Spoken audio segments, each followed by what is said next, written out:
Okay. Good evening, everybody. We're going to learn tonight about the Parsha Bamidbar. As we said, if we'll have time, we'll discuss also a little about Shavuos. But Wednesday night is going to be some practical halacha about Shavuos and deeper meanings of Shavuos. Now, the Gemara, the Torah brings down from the early codifiers that the Parsha Bamidbar is always read before Shavuos. Nitzavim is always read before Rosh Hashanah. Bamidbar is always read before Shavuos. Most years, Bamidbar. Sometimes Parshas Nosai is also read before Shavuos, but Bamidbar is always read before Shavuos, which means there has to be a connection between Bamidbar and the Yom Tov Shavuos. Now, the simple reason, it says in Halacha, why do we separate? Why do we have Bamidbar before Shavuos? Because last week's Parsha, we had in the B'chukaisai, the Teichacha, the hidden brachas, but outwardly they're the curses of the Jewish people. In order to separate between the curses of B'chukaisai and Shavuos, we read a Parsha Bamidbar. Just like it says, we read Nitzavim before Rosh Hashanah. And again, the same reason, because the Parsha before Nitzavim is Kisave, which has the Teichacha in it, and therefore we want to separate between the Teichacha of Kisave and Rosh Hashanah. But anyway, coming back to Bamidbar, so the simple reason why we read Bamidbar before Shavuos is to separate between the curses of B'chukaisai, the Teichacha, and the Yom Tov Shavuos. But the fact, the Rebbe explains, that Bamidbar is the Parsha read before Shavuos, there must be a connection between the Parsha Bamidbar and the whole concept of Shavuos, Matan Torah. Now, what is a desert? We know a desert has few qualities, a lack of qualities, whatever you want to call it. But what's a desert? A desert is thing, number one, it's free for all. It's ownerless. The desert belongs to whoever wants. Whatever you want in the desert doesn't belong to anybody. You can take it, you can do with it whatever you want. Number one. Number two, in the desert, there's no distractions. There's nothing to do in the desert that you have distractions to be able to stop the person from doing things.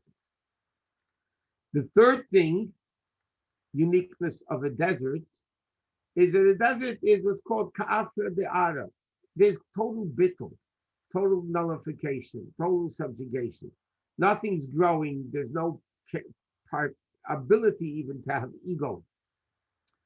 A midbar has these three qualities. Number one, it's open for everybody. Second thing, there's no distractions in the desert.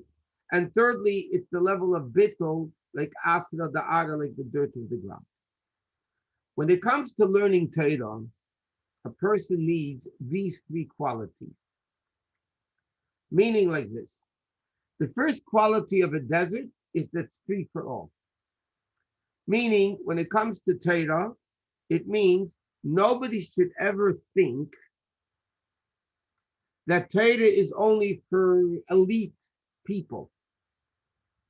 The Torah was given in a desert, because if you think about it, it doesn't make sense Torah was given in a desert. Hashem himself is coming down on Har Sinai, and if anything, Hashem should give in a beautiful orchard, a beautiful palace, a beautiful garden. Come on, it's Hashem himself coming down here and giving away his prized possession. Because Hashem wants to teach us the quality of the desert when it comes to learning Torah. Number one, Torah is open to everybody. And you see this more, by the way, nowadays, when there's no excuse for anybody today not to learn. You have it in any language, you can have it online, you can get it on the phone. There's no excuses. I have to go somewhere, nothing. There's no excuses. Torah is open to the public. And that's one reason why Torah was in the desert. Another aspect of the desert is we said there's no distractions because there's nothing to do in the desert. If there's nothing to do in the desert, there's no distraction. What does that mean when it comes to receiving the Torah, to learning Torah? It's very simple. When a person learns Torah, the person has to learn it in a way that there's nothing distracting them from the learning. The Rebbe once spoke an interesting concept. We know the Gemara says in Shabbos that everybody holds Torah was given on Shabbos. That's a given. There's an argument between the Chachamim and Rabbi Yossi. Was Torah given on the 6th of Sivan or the 7th of Sivan? Chachamim say it was given on the 6th. Rabbi Yossi says it was given on the 7th. But the Gemara says everybody agrees Torah was given on Shabbos. And the Rebbe asked, why was Torah given on Shabbos? And there's another expression the Medrash says. The Torah was not given Elul Echli Haman to the people that ate the man. Who did Hashem give the Torah to? The Medrash says only to people that ate the man. Now, what does that mean? Torah was given only on Shabbos. The Torah was given to people that ate the man. So the Rebbe explains what the Gemara is teaching us is this is the attitude a person needs to have when they learn Torah. When a person learns Torah, they need to understand there are no distractions. And like the Rebbe said, Shabbos. A Jew keeps Shabbos.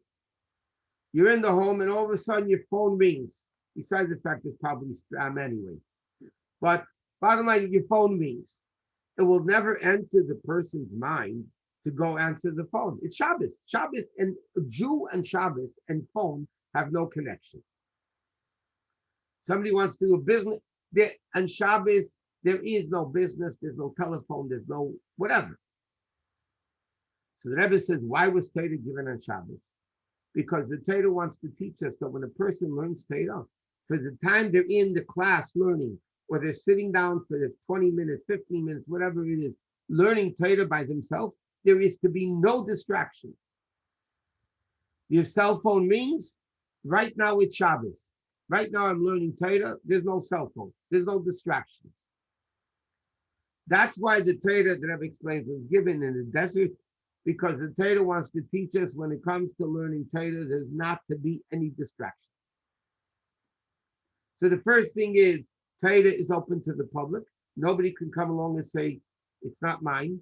In fact, every day in davening, 3 times a day, more, 4 times a day at least, Shabbos, 5, we say at the end of Shemona Esrei, and we say in the middle of davening also, Sheyabana Beis HaMikdash b'mheirav yameinu, that Hashem should build the Beis HaMikdash. V'sein chalkeinu v'seirasecha, give us our part in Torah. Every Jew has a letter in the Torah. Every Jew has a part of Torah. And therefore, Torah belongs to everybody. Nobody has a monopoly to say the Torah is mine and not yours. It's a midbar. It's open for the public. Secondly, a person needs to know that when they're learning Torah, it's a desert. There are no distractions. There's no beautiful trees. There's no beautiful fruit. There's no beautiful flowers. Nothing. No phones. No nothing. The only thing that exists is the person learning Torah. That's the second lesson from the desert. The third lesson from a desert is, like we said before, the level of ka'afra lakol tihiyah, the bittul. Nothing grows. There's no ego in the desert because there's nothing growing to say I'm a beautiful tree or not beautiful tree. There's nothing there. The only thing that's there is dirt, sand. What does that mean? When a person learns Torah, they have to have the level of bittul. And that's why it's interesting. The Rebbe points this out many times. In a Lakai Nitzor, at the end of the Shemona Esrei, the end of the Amidah, we say like this. Okay,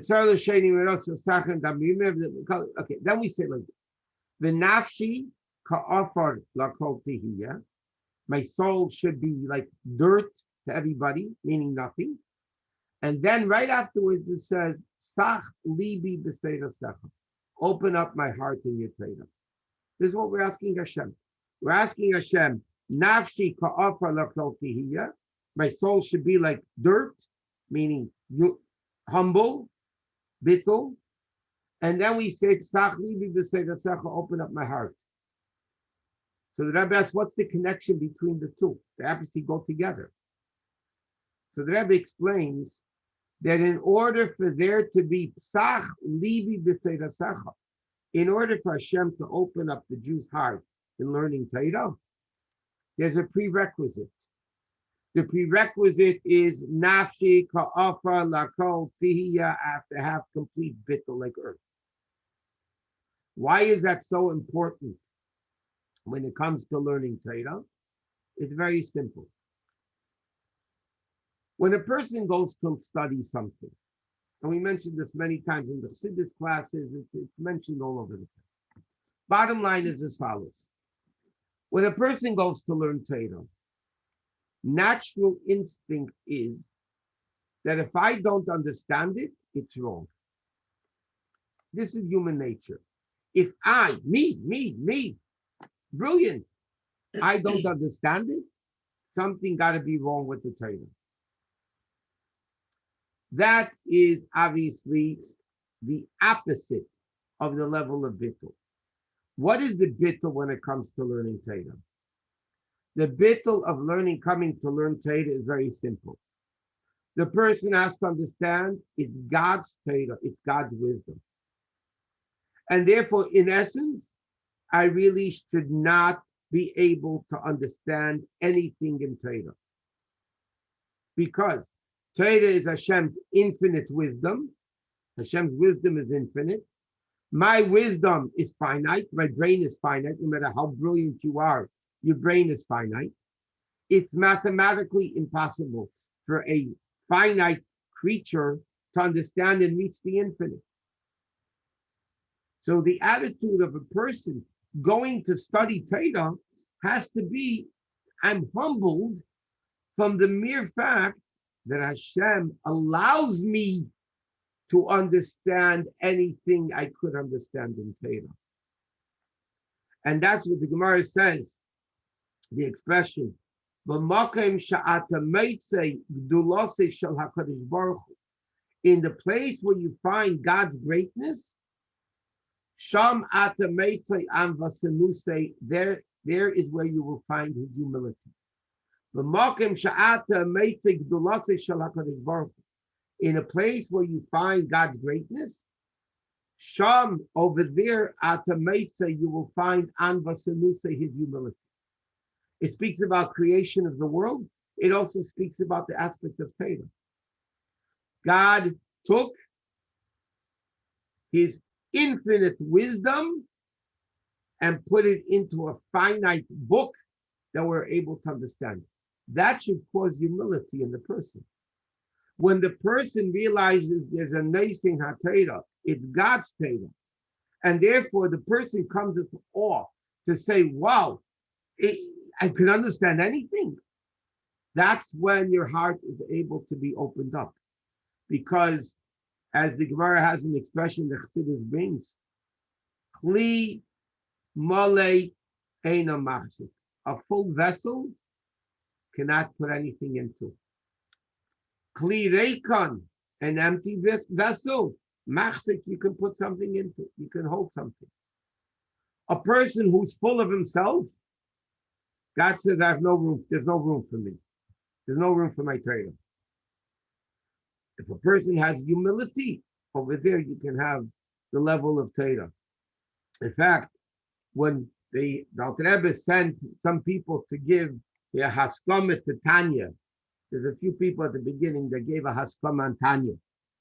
So one of them said, and I think no, it was about something else, but the Rabbi Yitzchak Baditcher said about the Alter Rebbe in Tanya that the Alter Rebbe took an infinite God and put him in an infinite book called Tanya. Because Tanya talks all about the Neshama and Hashem, the infinite Neshama, the infinite God, and he put it in a limited book. So therefore, this is the third aspect of a midbar. Number one, like we said before, it's open to the public. Number two, there's no distractions when you learn Torah. And thirdly, a person needs to learn Torah with humility, because then when you do, the Torah becomes yours. And then Hashem opens up our hearts. And that's why the expression will open up my heart. They should have said, open up my mind. Why do we say psach libi? They say, open up my heart. Because the uniqueness is that we feel it in our hearts. It's not only we understand it, but we actually feel the Torah that we learn. It becomes part and parcel of our existence. It becomes one with us. But there's another aspect of the death, not of the desert so much to speak, but what was unique, and that's why the pasuk says, the Gemara says, Torah was only given la'echle haman, to the people that had the money. What does that mean? It means very simple. In the desert, and that's why the Meraglim didn't want to go into Eretz Yisrael. What was unique in the desert? Every single care of the Jew was taken care of. Food, the money. Water, the well. Shade, air conditioning, cleaning, pressing, clothing, the clouds. Everything was taken care of in the desert. How? Like the Gemara says, the Medrash says, the man came in the merit of Moshe, the well came in the merit of Miriam, and the clouds came in the merit of Aaron. What was the uniqueness about the desert? The Jews, when they went into the desert, they know that my whole day has to be learned Torah. What am I going to eat? What am I going to drink? What am I going to wear? God will take care of it. The Gemara tells a story about Rashbi. One of the students of Rashbi left the yeshiva and went into business. And he became very successful. And some of the students that remained by Rashbi felt bad. Look at this guy. He's very wealthy and we're nothing. The Zohar says that Rashbi took him out into the valley, Bika. And he said, Bika, Bika, Mali Din Rezav. Bika, Bika Valley, fill up with gold. And all of a sudden, the whole valley filled up with gold. Rashbi turned to the students and said, Boy Chiklach, you want, take whatever you want. The students of Rashbi, who were great, realized, let's not be stupid and take anything. They said, we got the message. You learn Torah, your needs will be taken care of. In fact, there was a Tana called Rabbi Yesi ben Pazi. Rabbi Yesi simply means the son of Pazi. The Gemara says he wasn't the son, his father wasn't Pazi. He came to learn, and he said, I will learn on the condition I get a lot of Paz is gold. We say in davening Shabbos and Tilim, Hanachamadim mi zahav or mi Paz rov. Paz is gold. He came to the yeshiva on the condition he gets rich. And I don't know if it was, I forgot who his rabbi was. I don't know, it's well known. Maybe, well, I don't remember. No, it's not in again. So he said to him, okay, I promise you you'll get rich. He started learning, put himself into the learning. He didn't get any money. So he came to his rabbi and said, you promised me money. He says, not yet, soon, I'll come. Anyway, the guy got so involved in learning, he said, who needs the gold? His Rebbe got him to start learning Torah for reward. And that's why he was called Rabbi Yesi ben Pazi, Rabbi Yesi, the son of gold, because he came to learn because of gold. And then he realized that it's a foolish thing. He doesn't want the gold. David HaMelech says, but your Torah is better than thousands of gold and silver. So this is what the concept of Midbar, when it comes as a preparation for Matan Torah, you need to know Torah is open to everybody. When you learn Torah, there should be no distractions. And thirdly, you need humility. And fourthly, when you learn Torah, God provides. God will provide what the person needs. You have to go work, but the person, again, where is the person's goal? Where is the person's head? In the learning. Even though the learning maybe could be 1 hour a day versus 18 hours a day business, it doesn't matter, because ultimately the goal of the person is the learning, not the parnasa, not the work. That's aspect number one. We know the Gemara says that Chumash Bamidbar is called Chumash HaPkudim, the book of Numbers. Because the Jews were counted, like Rashi says, the first Rashi is, they left Egypt, Hashem counted them. They fell in the golden calf, many people died, Hashem counted them. Now Hashem is building the Mishkan, he wants the Shekhinah to rest upon them, he counts upon them. He counts them again. Why? Rashi says, because he loves them. Something you love, you keep counting. It's interesting, the Baal HaTurim brings down, it's really a medrash. The medrash says that the Jews were counted in biblical times, so to speak, throughout Tanakh, 9 times. The Jewish people were counted 9 times. And it says the 10th count will be Mashiach Tzidkenu. Just like through the first and second Beis Hamikdash, they had 9 paradumas, and the 10th one, the Rambam says, will be brought by Mashiach. The same thing, it says, the Jews had 9 times they were counted. The 10th time they're going to be counted by Mashiach. Yoshir, the Baal HaTurim says, the Jews were counted. I mean, how many times did the Jews sing Shira? Praises to Hashem in Tanakh? 9 times. The 10th time, the Shira of Mashiach. That's why it says, Oz Yashir Moshe, Yud Shar Moshe, because the 10th time Mashiach is going to count the Jews. So there are a lot of things in history that happened 9 times, and the 10th time Mashiach is going to be doing. But the question is like this. You and I need to count our things because we don't know what we have. You make money, you lose money. You need to know how much you have, so you need to count it. You know, you need to count how many challahs you're buying because you need to know how many people. You need to count. Doesn't Hashem know how many Jews there are? Of course Hashem knows how many Jews there are. What in the world is the purpose, Chazal ask, of Hashem counting the Jews 9 times? Hashem knows how many Jews there are. What is he wasting his time for? Why is Hashem counting the Jews? So it says like this. Because counting, this is what the Shalach Kodesh writes, by the way. The Shalach Kodesh writes that the inyan of counting there's a rule in halacha like this. Davar shebeminyan, something which is counted, lay bottle does not become nullified. We know in halacha, things become bottle 1 in 60, sometimes 1 in 100, sometimes 1 in 200, sometimes bottle 1 in 2, majority. Something which is counted in halacha never becomes nullified. Why? The Gemara says, because it becomes prominent. It becomes choshuv. It becomes important. So therefore, he says like this.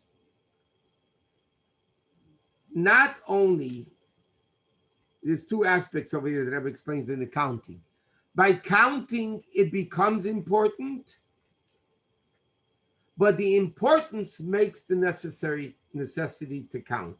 It works both ways. Number 1, you count something that's precious, and by counting it, it becomes precious. And that's what Hashem wants from the Jews. Now, a few issues like this. Number 1, what does it mean? Like Rabbi Yonasan Eibshitz, we mentioned when he was a little kid, he was super brilliant. And the dukes and the nobles really enjoyed speaking to him. And one time, he lived in Poland, at that time it was in Poland. The Polish noble called in Rabbi Yonasan, he was a kid, maybe 5, 6 years old. But he was so brilliant, everybody loved talking to the kid. So he says to Yonasan, Yonasan, according to your own Torah, you have to become a goy. Your own Torah says you have to become not Jewish. So Yonasan says, why? He said, because your Torah says, Achrei Rabim Lahates, you have to follow the majority. That's what the Torah says. In court cases, you follow majority opinion. In many halachic issues, you follow the majority. So he said to him, the majority of the world are goyim, non-Jews. So halachically, your Torah says you have to become a goy. So without hesitation, Yonasan Eibshitz, then he was not Rebbe Yonasan, Yonasan Eibshitz said to him, you don't know what you're talking about. The Torah says you go according to the majority when you're in doubt. I don't know, is it kosher, is it treif? 9 stores sell kosher meat. 1 store sells non-kosher meat. I find a piece of meat in the street, not in the store. In the street, outside the stores, Torah says we don't know if the meat's kosher. You go according to the majority. Majority stores are kosher. It's kosher, you could eat it. Majority stores are treif. You can't eat it. When you're in a doubt, is the law like this side of the thing? So you go by the majority of the judges because you don't know what the halacha is. So you go by the majority of the judges and they go there, then you have the achidab lahatis. He said, but if you're not in doubt, why would you go according to the majority?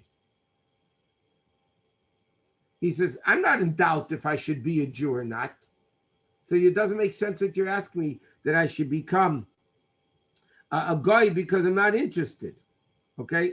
So therefore, like this. Why the simple meaning? Why did Hashem want the Jews to be counted? Not that Hashem doesn't know how many Jews there are. Of course Hashem knows how many Jews there are. But Hashem wants that we should understand we are a prominent nation, and therefore we don't become nullified amongst the Goyim. We stand firm with Jewish pride, even though we are not the majority, we're the minority. By counting, we become choshuv, that even though you're the minority, but you never become nullified. That's one aspect of counting. Next, in that same aspect, we find another very interesting point. And that is like this. Counting makes everybody equal. When you count, Moshe Rabbeinu was counted as one. We are counted as one. The greatest Jew is counted as one. The lowest Jew is counted as one. It's total equality. Yet, there's a second aspect of Torah that everybody does their own thing. The question is not asked so much nowadays, but in the 60s, in the whole hippie revolution of the world, they said they had a complaint against Yiddishkeit. I mean, even Jewish kids were complaining against Yiddishkeit. And they said, everybody puts on the same tefillin, everybody benches the same Shabbos candles, everybody does the same mitzvahs. Where do you have individuality in Yiddishkeit? There's no individuality in Yitzhak. Every Jew has to keep Shabbos, every Jew has to keep kosher, every Jew has to put on tefillin, men, all women have to bench licht, and there's no individuality. So we find this dichotomy over here. From one side, Jews are counted, which means everybody is equal.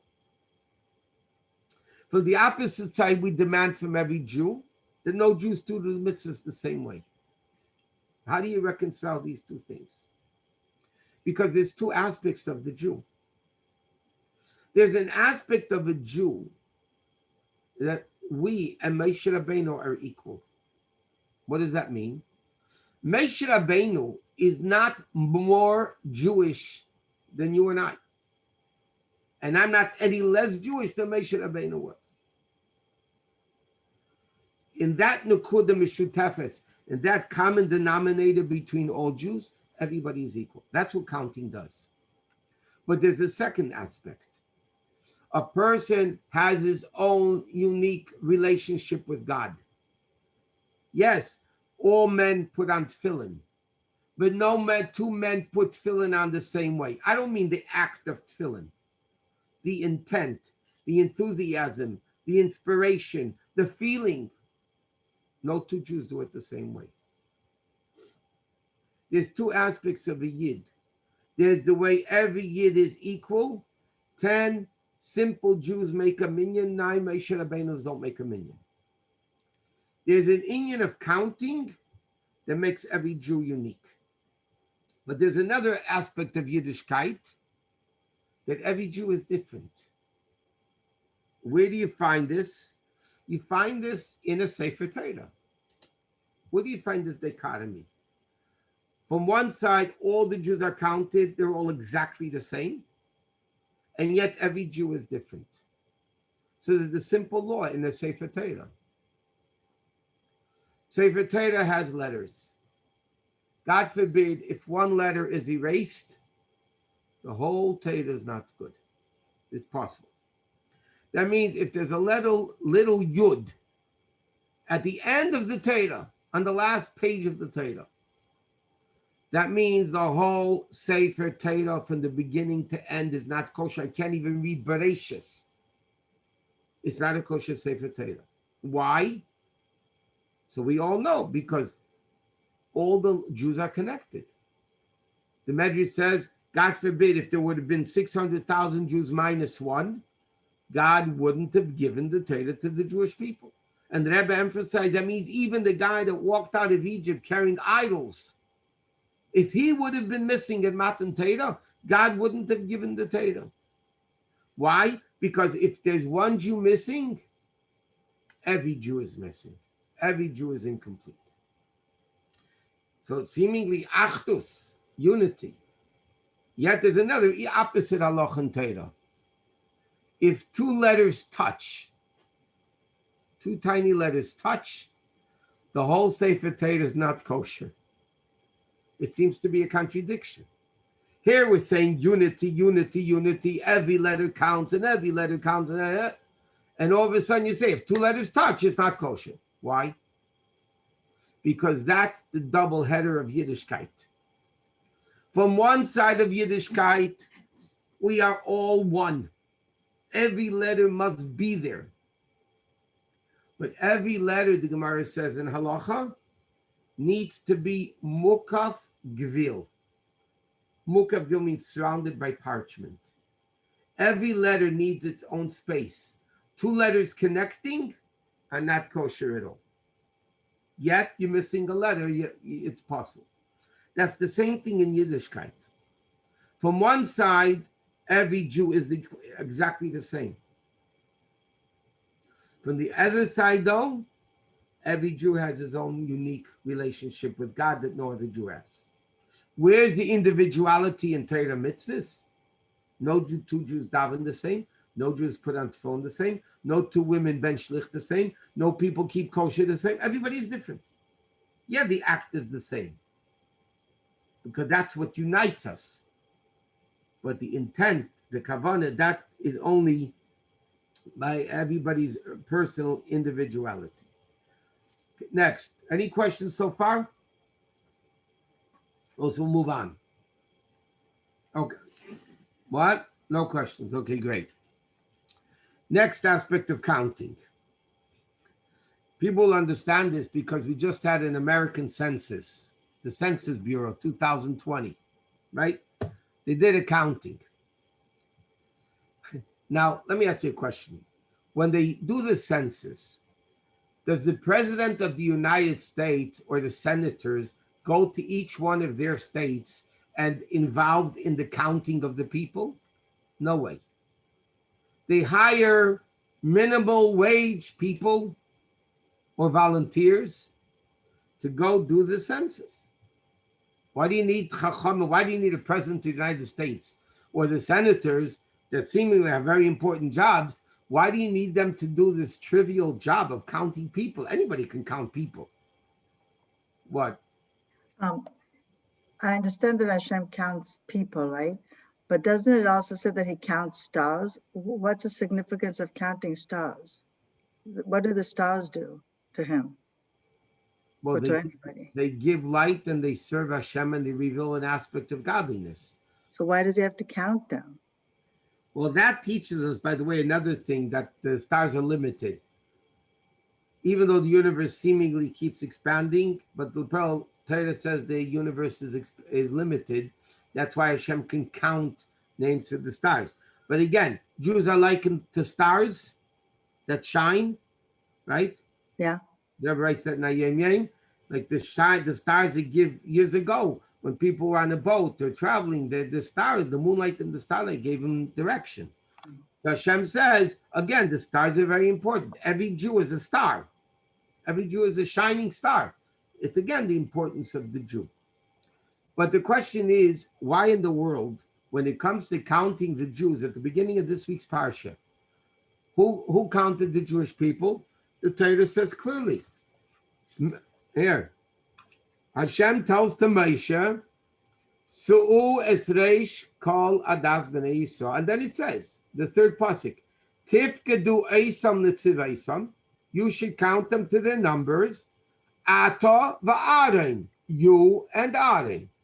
Number 1 and number 2 of Klal Yisrael was involved in counting the Jews. Not only that, the Torah continues, V'itchem Yehu should be with you in counting the census, the leaders of each of the tribes.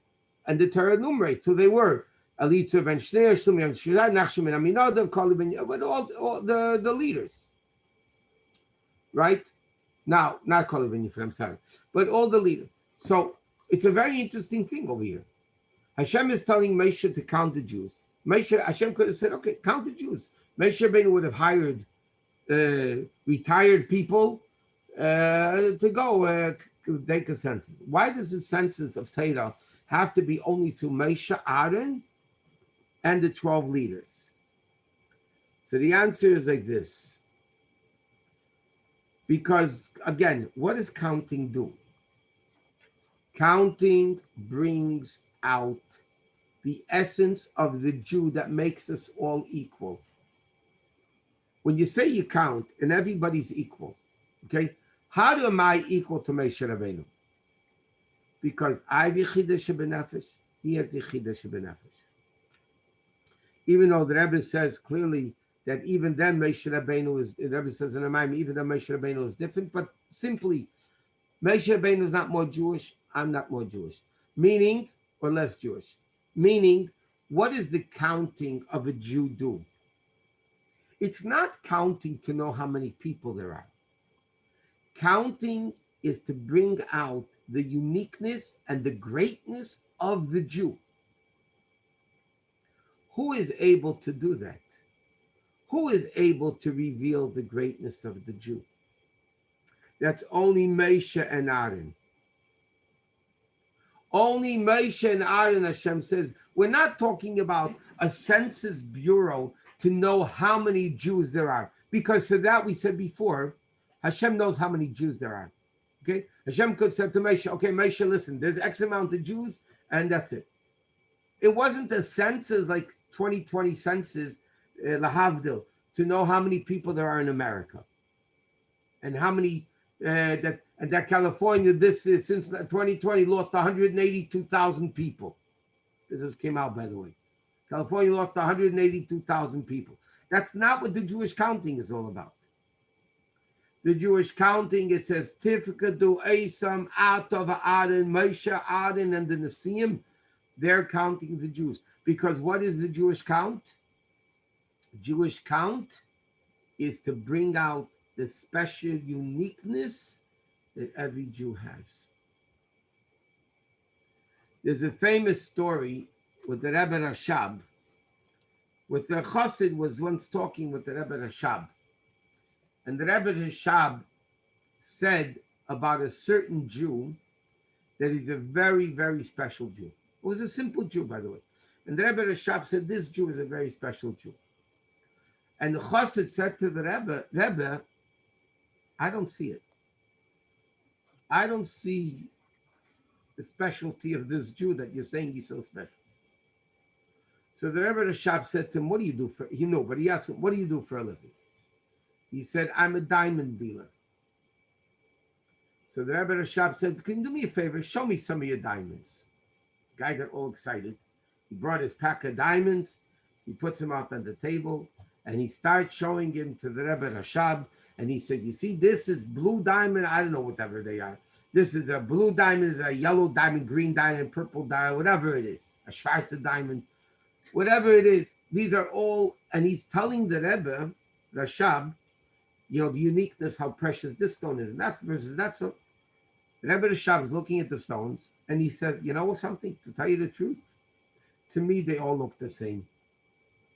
To me, they all look the same. So the Chassid says to the Rebbe, on a diamond, you need to be a maven. You need to be an expert. Of course, to your naked eye, it looks like they're all the same. But to a maven, to a person who's an expert, they can tell the difference. And the Rebbe Rashab said to him, By Chickle. On a Jew, you need to be a maven. Yeah, to you, all the Jews look the same. But you know what? Bottom line is, every Jew is unique. Who is able to see that in a Jew? Not the simple Jews that are going to do a census count. It has to be somebody like Moshe and Aaron to bring out the greatness of the Jew. And what is the greatness of the Jew? The Rebbe continues in the Sikha. And the Rebbe says, the uniqueness of a Jew is when the Jew eats and sleeps and it walks and talks and does business. That's how you bring out the greatness of a Jew. And that only tzaddikim are able to do. I saw somebody sent me a very interesting clip yesterday that the Rebbe, a woman went over to the Rebbe for dollars. And the Rebbe gave her $1. And walking out from the Rebbe, she slipped. She fell. So she came back to the Rebbe and says, Rebbe, you gave me a bracha with $1 and I slipped. I fell. So the Rebbe said to her, I didn't give you a bracha not to fall. I gave you a bracha that when you fall, you can get up.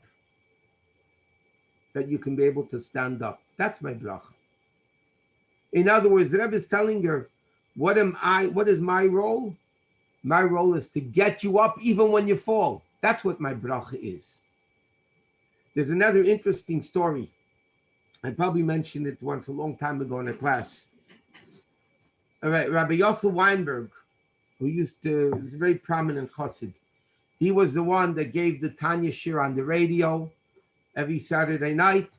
The lessons in Tanya, the book Lessons in Tanya that everybody learns, is basically the English translation of his Tanya Shiurim Saturday night on the radio.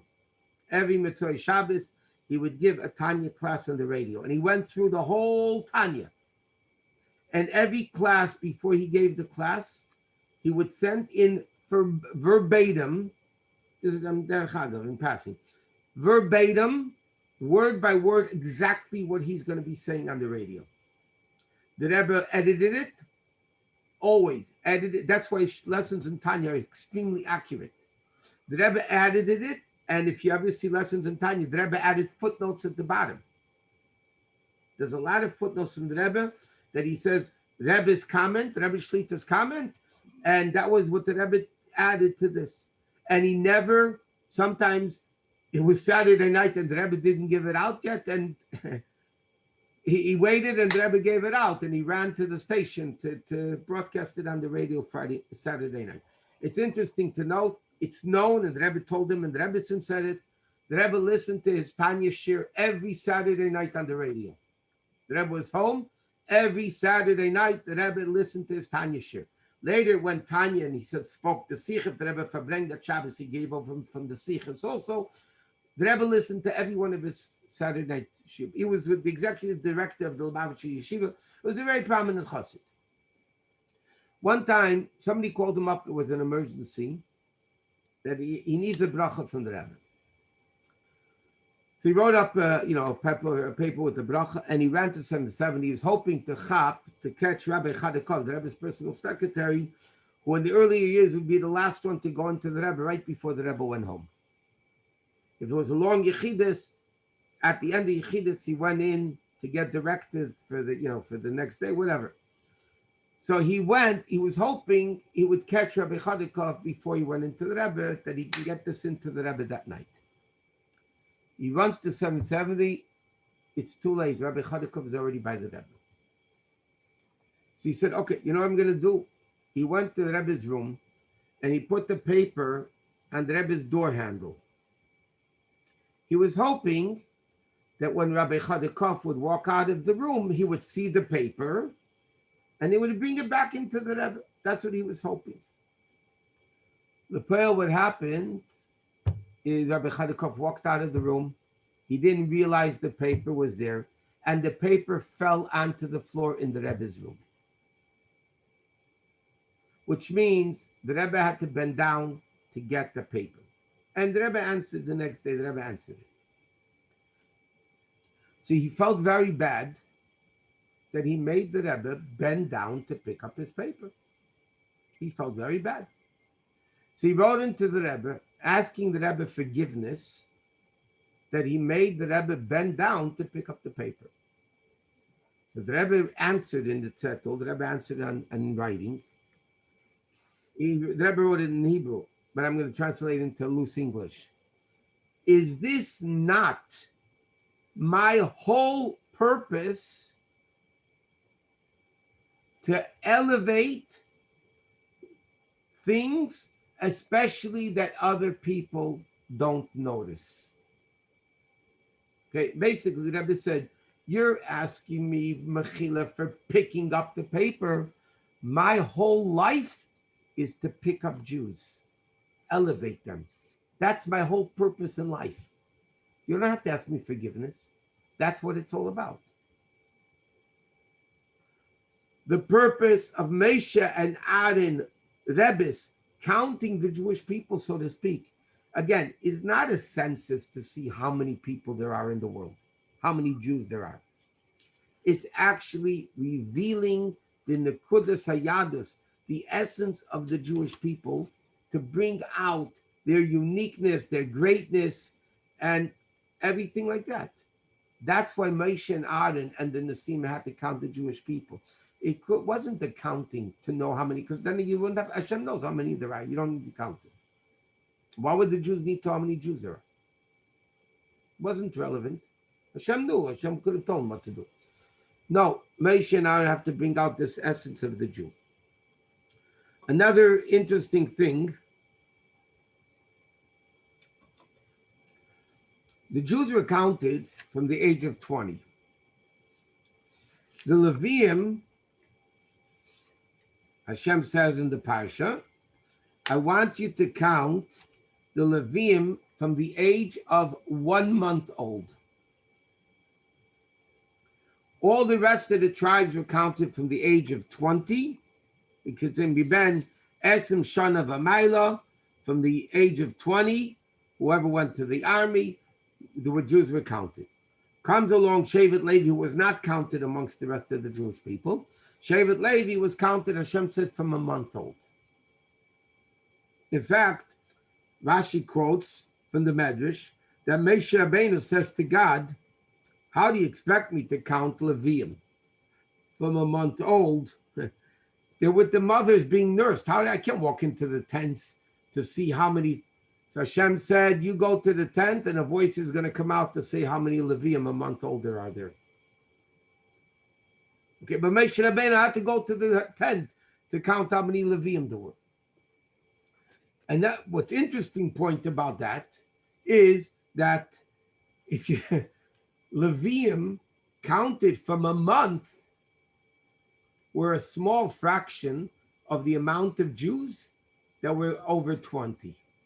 You would think if Levi is counted from 1 month old, they would have much more people than the rest of the tribes. The rest of the tribes had 57,000, 74,000, whatever. Leviim had a few thousand people. And they're counted from 1 month old. So that is a very simple answer, is brought down. It says Rashi, everybody says, because Shevet Levi was not enslaved in Egypt. Pari let one tribe off the hook, and that was Levi. Hashem said, Levi is going to work for me in the Beis Hamikdash, in the Mishkan. I don't want them working in Egypt to Pari.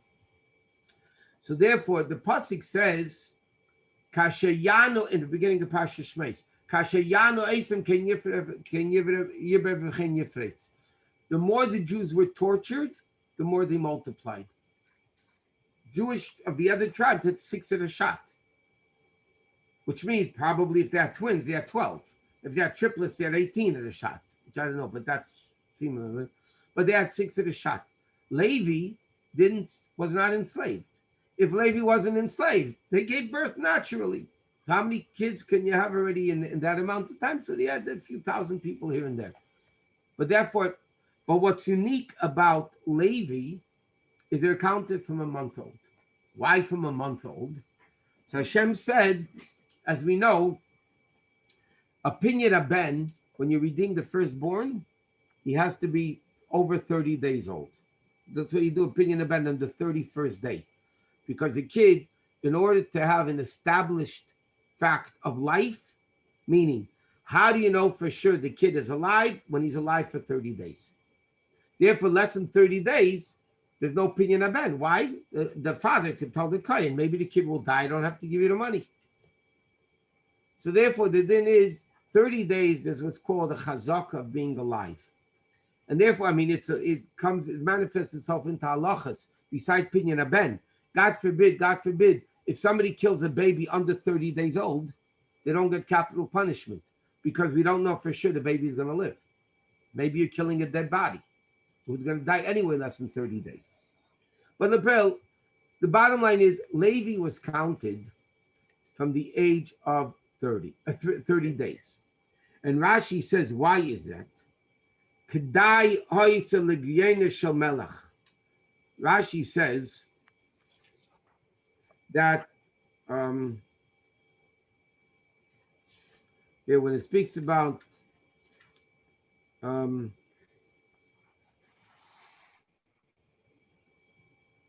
Rashi says here, Amid Abuda Bashalom, Lomod hu eise shevet lis nimna min abetem.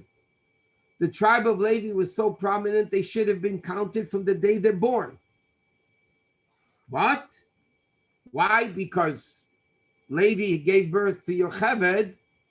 When she was the second that she was born, she became number 70 of the Jews coming into Egypt.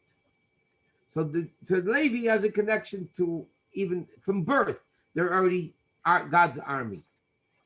The Rebbe always quotes the famous Rambam that says, Le Shevet Levi Bilvad. It's not only the tribe of Levi that God designated to work for him in the Mishkan. Ela kol ish asher nadvu ruchei. Any Jew that will give up his spirit to go be part of Hashem's army, so to speak, to work, is called Shevet Levi. Which means, in essence, every Jew who dedicates his life to Torah mitzvahs, especially in helping other Jews in Torah mitzvahs, they're Shevet Levi. Which means that every Jew really, from birth, counted. Because the Rambam says you don't have to be a Levi to be unique. Any person who dedicates his life to Hashem is Shevet Levi. And that's why every Jew needs to realize every Jew could be Shevet Levi. Every Jew could be this army of Hashem that's worthy of being counted important from the minute they're born. Somebody can ask, but the baby is born, where are they already? And the Rebbe said what we mentioned briefly before. When Jews came down into Egypt, 70 people. So Rashi says if you counted, there's only 69. In Parsha Vayigash, there are only 69. So Rashi quotes in the Medrash. This refers to Yocheved, Moshe Rabbeinu's mother, who was born in the walls coming into Egypt. And she completed number 70. 70 corresponds with the 70 nations. 70 correspond with the 10 midas, 7 midas, each one composed of 10. 70 is a great number in Judaism. Who made up that number? A newborn baby, a few minutes old, made up the number 70 of the Jews coming into Egypt. And the Rebbe said that's the importance of a Jew. The only reason Hashem said you have to wait for a month old because, you have to make sure they're going to be alive. So therefore you count them. But in essence, every Jew is fit to be counted from birth. Just one last point. At the end of the Parsha, when it speaks about the camping of the Jews, so we know that the tribe of Reuven was next to the area where Korach lived. And Yisachar and Zvulun and those people were next to where Moshe Rabbeinu lives. So Rashi quotes from the Medrash that Oy l'Rasha, O l'Shchenai. Woe is to a Rasha, woe is to his neighbor. and about Moshe Rabbeinu with Yisachar and Zvulun, the ones that learn Torah a lot and the partnerships in Torah. It says the expression Ashrei l'tzadik, Ashrei l'shcheinei. Fortunate is the tzaddik, fortunate is the neighbor. What does this teach us?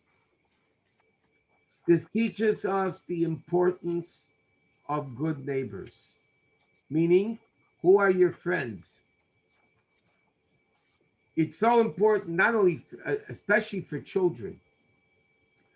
The friends have a tremendous influence on the person. That's what it says in Pirkei Avos, Harchek mishachen ra. You have to distance yourself from a bad neighbor. Why? Because they have influence on you. Who joined Korach's Machlekes? The tribe of Reuven.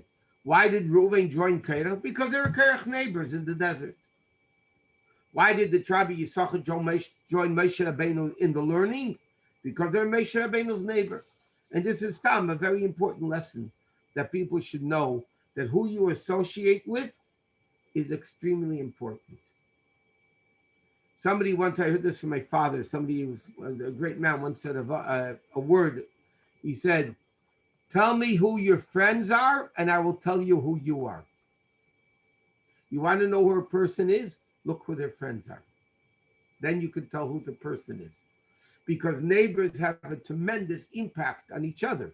If a person finds good neighbors, good friends, they'll be good. And God forbid the opposite, it won't be so good.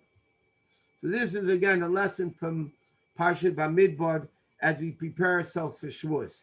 Anyway, Mitzvah Shem, Wednesday night at 8:30, we'll have the practical halachas about milchiks and fleishiks and Shavuos and some other dinim that need to be known. And then we'll discuss Shavuos instead of Tanya from the Chassidic perspective. Until then, have a good evening. Tonight's Sfira is 44. Don't forget to count the Omer. Mitzvah Shem, we'll see you all.